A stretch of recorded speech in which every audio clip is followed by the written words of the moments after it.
I couldn't see the water stain on the wall because of the chair I'd pushed up against it, but that didn't keep me from knowing it was there.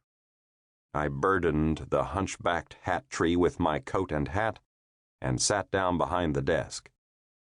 I picked up the telephone just to check the dial tone, then set it back down. Dial tone okay. So I tuned in my radio to hear the spoken word news, assuming there was any. All too often, the discordant sounds of the early report are all smoothed over by the time the verbal guys get to it, and all you're left with is the uneasy feeling that something happened somewhere, sometime. But not this time. This time, it was news.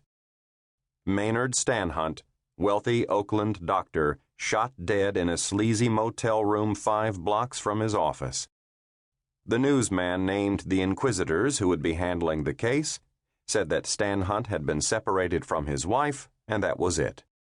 When it was over, I switched stations hoping to pick up some other coverage, but it must have played as the lead story all across the dial, the moment the morning ban on verbiage lifted, and there wasn't any more.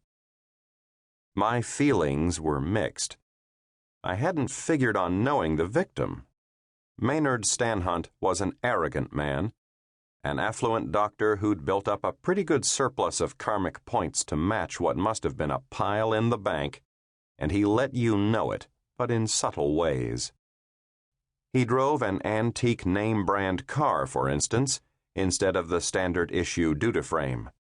He had a fancy office in the California building, and a fancy platinum blonde wife who sometimes didn't come home at night, or so he said. I probably would have envied the guy if I had never met him. I didn't envy Stanhunt because of the mess he'd made of his life. He was a Forgettol addict. Don't get me wrong, I'm as deeply hooked on make as the next guy, maybe deeper, but Stanhunt was using Forgettol to carve his life up like a Thanksgiving turkey. I found that out the night I tried to call him at home, and he didn't recognize my name. He wasn't incoherent or groggy. He simply didn't know who I was or why I was calling. He'd hired me out of his office, probably because he didn't like the idea of a shabby private inquisitor tracking mud over his expensive carpets, and now his evening self just didn't know who I was. That was okay. It was justified. I'm a mess, and I imagine Maynard Stanhunt kept his home pretty nice. Everything about Maynard Stanhunt was pretty nice except the job he hired me to do for him. Rough up his wife and tell her to come home. He didn't come right out with it, of course. They never do.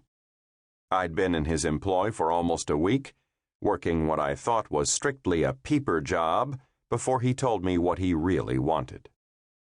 I didn't bother explaining to him that I went private partly because I didn't like the part of the job where I bullied people.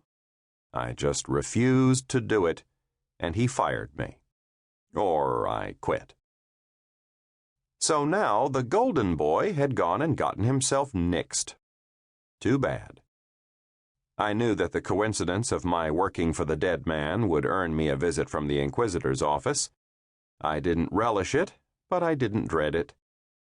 The visit would be perfunctory because the inquisitors had probably already settled on a suspect.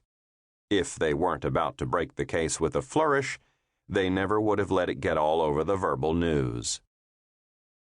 For the same reason, I knew there wasn't any work in it, and that was a shame.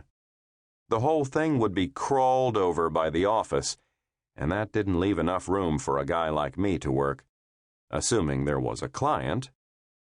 It was probably an open and shut case, and the one poor soul who was client material was probably also guilty as hell.